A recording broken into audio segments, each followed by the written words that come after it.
सांस की तकलीफ आज के समय पर होने वाली एक बहुत ही गंभीर समस्या है, जो कि आज की पॉपुलेशन में 100 में से लगभग 50% को ये तकलीफ किसी न किसी उम्र पे हो जाती है।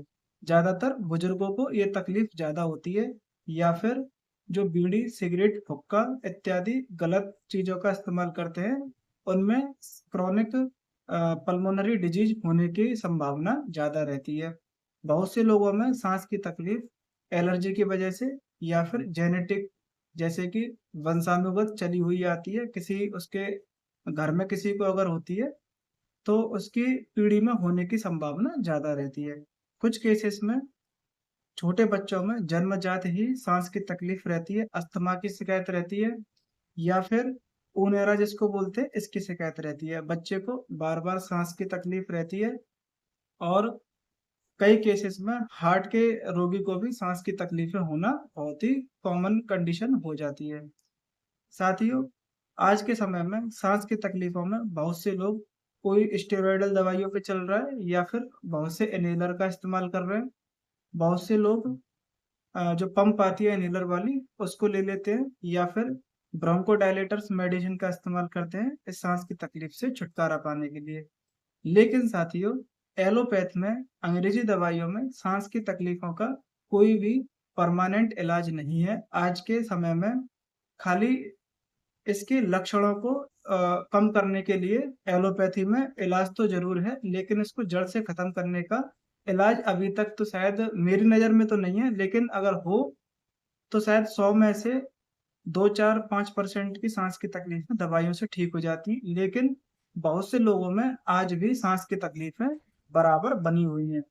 काफ़ी लोग बहुत महँगे-महँगे कॉस्ट ट्रीटमेंट लेते हैं, अस्पतालों में भर्ती होते हैं, 50-60 लाख रुपए का इलाज कराते हैं, लेकिन फिर भी ये साँस की तकलीफ़ें बराबर बनी रहती हैं। कई सारा पैसा खर्च कर दिया, लेकिन फिर भी उम्र 50 की होने को आई, लेकिन साँस की तकलीफ़ अभी भी कम होने का नाम नहीं ले रही है। तो साथियों, आज मैं आपको साँस की तकलीफ़ों में आयुर्वेद इलाज मैं आपको बताने जा रहा हूँ। अगर आप मेरे इस चैनल पर नए हो, तो चैनल को सब्सक्राइब ज़रूर करें, वीडियो को लाइक करें और शेयर ज़रूर करें।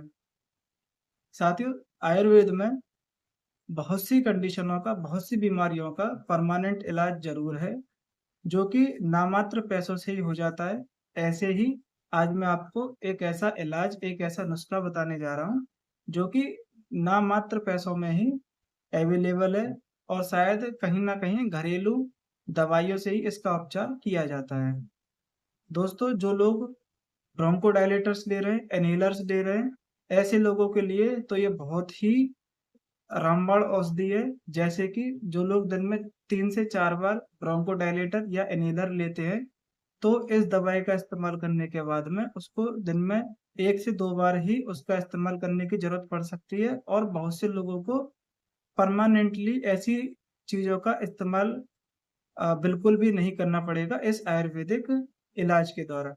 तो दोस्तों, ये होता है जैसे कि आपको घर में छोटी हरड़ लेनी है 80 ग्राम करीब और सेंधा नमक लेना है 10 ग्राम, चीनी लेनी है 10 ग्राम और छोटी पीपल ये भी 10 ग्राम लेनी है और सौंठ 10 ग्राम लेनी है। तो इन सभी की आपको अलग-अलग पीस कर एक 100 ग्राम शहद लेना है और उसमें एक चटनी बनाने लेनी है। आपको इस चीज़ का ध्यान रखना है कि चटनी ज़्यादा पतली नहीं होनी चाहिए, थोड़ी गाढ़ी रहनी चाहिए। और रात को सोते समय 2 चम्मच गुनगुने दूध के साथ में या गुनगुने पानी के साथ में इसका सेवन करना होता है। मैं विश्वास के साथ आपसे एक बात कहना चाहूँगा कि एक बार आप इसको ट्राई ज़रूर करें। जो लोग 20 साल के हैं, 25 के हैं, 30 के हैं या 50 साल के क्यों ना हो, उन लोगों को जैसे कि बहुत से लोग 30 साल से ऊपर हैं, तो वो 2 चम्मच रात को सोते समय गुनगुने पानी या दूध के साथ में इसका सेवन करें। और जो लोग या जो अभी बच्चे हैं, जैसे कि 5 साल के, 10 साल के, 12 साल के, तो ऐसे लोगों को, ऐसे बच्चों को आधी चम्मच रात को सोते समय इस चटनी का सेवन कराया जाता है।